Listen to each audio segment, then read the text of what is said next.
જય સ્વામિનારાયણ. એક વિધિના વિધાન એ વિશે હું તમને કહું છું કે વિધિના વિધાન વિધિના લખિયા લેખ લલાટે સાચ થાય થાય થાય.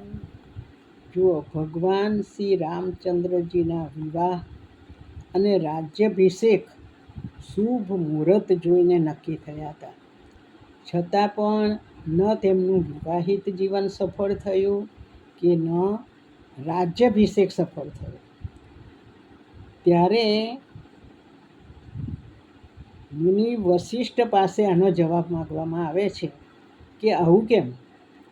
ત્યારે મુનિરાએ જવાબ આપ્યો કે લાભ, હાનિ, જીવન, મરણ, યશ, અપયશ એ બધું વિધિના હાથમાં છે. અર્થાત જે વિધિએ નિર્ધારિત કરેલું હોય તે પ્રમાણે જ થાય છે. મનુષ્ય પોતાના જન્મ સાથે જીવન, મરણ, યશ, અપયશ, લાભ, હાનિ, સ્વાસ્થ્ય, બીમારી, દેહ, રંગ, પરિવાર, સમાજ એવું બધું ઘણું બધું નિર્ધારિત થઈને જ જન્મે છે. એટલે રામચંદ્રજીનું જીવન ના બદલી શકાયું કે ના કૃષ્ણનું પણ જીવન બદલી શકાયું.